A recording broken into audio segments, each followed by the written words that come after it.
Sheikh Tamim, and First Lady, thank you very much. It will be a great honor. For the beautiful, welcoming, this is a home, this is a serious home, I will tell you that. There is nothing like it. So it's just a perfect evening to meet so many people that I didn't know, to say hello to so many people that I did know. And it's a true privilege to visit your country, special country, and gather as friends. It's a majestic palace indeed, which must be among the most elegant anywhere in the world. I don't think I've seen anything like it. But I saw them all. I want to recognize the Prime Minister who's done a fantastic job, His Excellency Sheikh Mohammed, whom I was honored to host at the White House for dinner last month. Tonight, Qatar has returned the favor with unbelievable splendor and warmth. I'm honored to be the first American president ever to officially visit your great country. It's a great honor for me, especially since I've known the incredible gentleman on my left for a long time, a lot longer than I've been in politics. I knew him then, and I said, this guy's going to make it someday. And I guess I was right, but I don't know, a long time. He's been my friend for a long time. It's a real honor. I didn't know that I was going to be president, and I didn't know how successful he'd be, and what he's done with this incredible piece of land, this beautiful piece of land, and he's done this incredible, unthinkable. So we were both in a much different position long ago, and it's been a lot of fun for me to see him rise. I also thank the many other Qatari government leaders who joined us, and let me say to my Chief of Staff, a very, very special person. She is considered the most powerful woman on earth. If you know her, you would know that anyway. The most powerful woman, but she's really one of the greatest people you'll ever meet. Susie Wells, I want to say happy birthday to you, Susie. Happy birthday.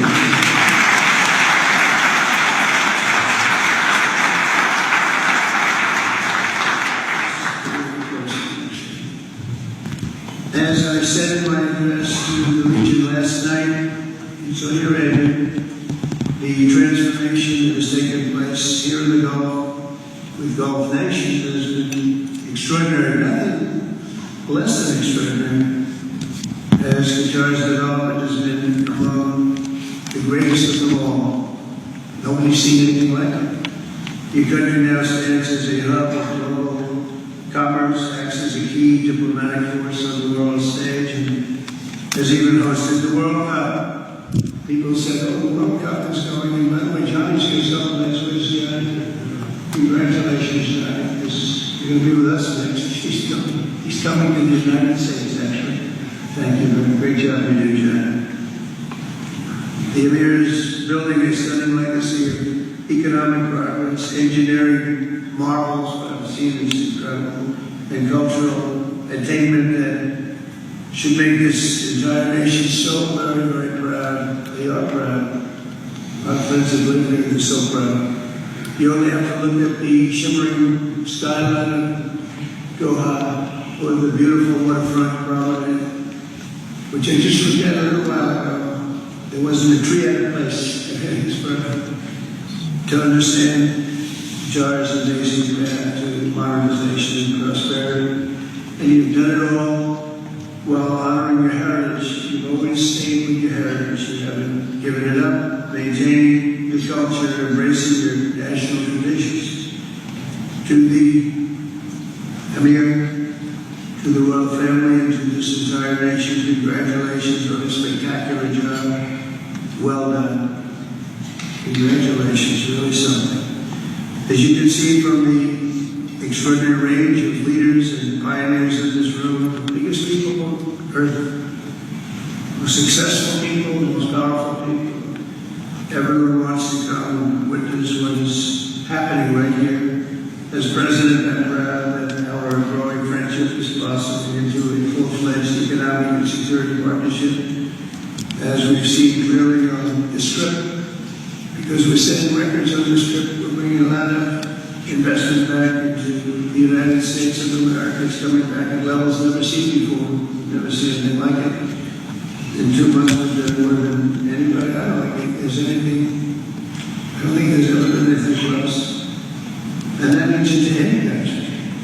In addition to our agreement that will lead to the $1.2 trillion in economic activity before we even start about the big Boeing deal and all the other deals that we talked about today.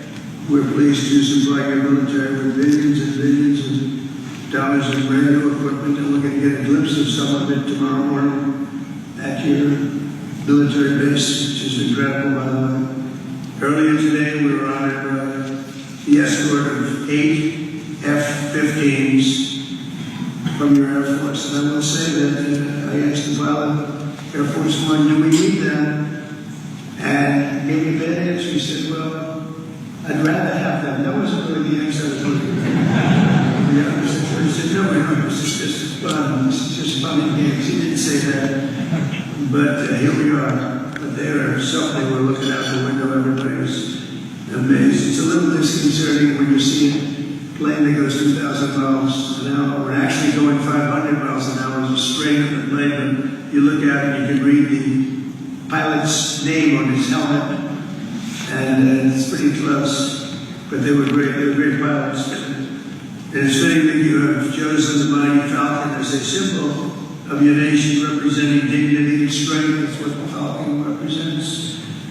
Our Qatari partners showed that spirit last weekend when you helped negotiate the release of the last living American hostage in Gaza, Edan Alexander. Hopefully this is a stepping stone for getting the rest of the hostages back. That was something that you really did help us a lot. Steve Whitcoff and Marco Rubio here. I want to thank you, Steve, Marco, and Scott, Howard, everybody was involved. Put a lot of hostages back. They've all been involved. You're also working with us very closely with respect to negotiating a deal with Iran, which is the far friendlier course that you would see. Two courses, there's only two courses. There aren't 3 or 4 or 5, there's 2. There's a friendly and a non-friendly. And non-friendly is a violent course, and I don't want that. I'll say no, and I don't want that. They have to get moving. I hope the Iranian leaders understand that what you're doing, really what you're doing for them is a big favor. You're Prime Minister, you're a great leader. Right here on my left has been helping so much, and they respect them and they're listening to them. They have to get moving. We both understand that. They have to make that decision. It's their decision. Because we want to see Iran do well, thrive, be successful, and everybody be happy. I know many Iranians living in New York and Washington, D.C. They're great people. And we want to have this end peacefully, not horribly. So I just want to thank Your Highness for that act of help. We're really helping the region, we're helping the world, we're helping your country. Then we'll try and get it done. If we can, we're going to try and get it done. They have to move quickly. And I just hope Iran realizes what a good friend they have right here. And in a certain sense, I guess I'm a good friend, because a lot of people would rather have me take a much more harsh road. But I know that if we can avoid that road, that would be a great thing. And I'd like to do that. This is an exciting time in America, as you know. It's really exciting. As you're hearing and seeing after years of recruiting shortfalls into the military enlistment, has now reached the highest point in probably history, but definitely 30 years, including for police and firefighters. But our military, we have the highest recruitment we've ever had. And just about a year ago, we read headlines that people weren't joining the military. We had a lot of empty spaces that we had to fill, and we weren't able to fill them. And it's a pretty great thing when just in a short period of time, just a little short period of time, we went from not having people wanting to serve in our military, Army, Air Force. Just think the Army and the Air Force in particular, I don't know what was going on.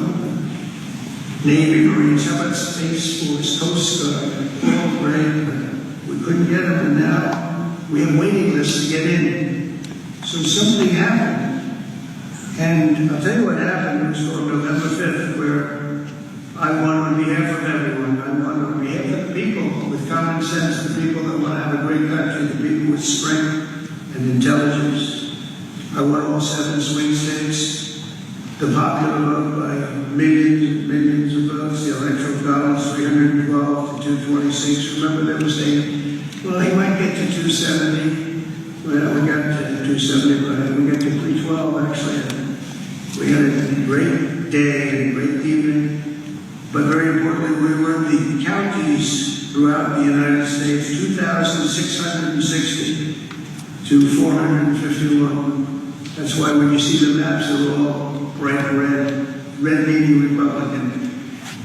So that was really something. There's a spirit going on in our country that we haven't seen in many, many years. But from that moment on, our country is taking in commitments. We think it's probably Scott is here, Howard's here, Commerce. Secretary of Treasury Scott has been great, Howard's been great, but I think these numbers are maybe making them look better than they're supposed to be looking. Where are they? Howard, where are you with this? Howard, stand up, Howard. Where's Scott? Well, you're not too far. He's become a big story. Every time he goes on television, everything goes up. And sometimes they say it more forcefully, like he shouldn't do it on television. Because every time he goes, he's really considered one of the great gurus, one of the great geniuses of markets and understanding markets. And he does understand the market. And he also understands that we took on a terrible situation that was left to us by a prior administration. And within a short period of time, I think we're in great shape. I think we're one of the most, maybe the most talked about. We are the most talked about country anywhere in the world. And this is in a period, a short period of time. This is during really 100 days, a little more than 3 months. And let's say the first month doesn't count because for the first months I wanted to fix up the old office, make it look really nice. So just in a couple of short months, we've taken in numbers that nobody ever thought possible. I don't think there's ever been anything like it in any country. And certainly there hasn't been another. So we'll be well over $10 trillion. And I want to thank Highness for helping with that number. It's a big contribution. But you can count on us, and you know that it's going to be a great investment. It's been a great investment over the years. So tonight, let us give thanks for the blessings of this friendship. We have a great friendship, our country and your country, added to by our friendship. And in keeping with the title of your national anthem, I want to wish peace to the Emir and to all Qataris working together. We can help the entire region unlock its potential. You have unbelievable potential here. Such rich land, such beautiful, magnificent. It's just a magnificent place. Then you're unlocking its potential. You have a truly great leader and royal family. You have a great leader. Because you can have great land, you can have great wealth, you can have oil all over the place, you can have the oil and gas like nobody has. If you don't have a good leader, it doesn't mean anything, and you see it all the time. There are a lot of places with oil. There are a lot of places with everything that you're supposed to have for success, and they're not successful. But you're successful because of a man that's saying, oh my God, it's a special man. So I just wanted to say it's an honor to be with you tonight. And I look forward to coming back and watching some more buildings go up and everything else that we do. We're at a level that few people can even think about. And I hope you can help me with the Iran situation because it's a perilous situation. And we want to do the right thing. We want to do something that's going to save maybe millions of lives. Because things like that get started and they get out of control. I've seen it over and over again. They go to war and things get out of control. And we're not going to let that happen. So I want to thank you and the Prime Minister and everybody else for the help you've given us. And in turn, we'll do things for you that I think you'll be very, very happy about. And that's more important than anything else, leading a great and safe and prosperous life in a fantastic country. Thank you very much, everybody. I appreciate it. Thank you.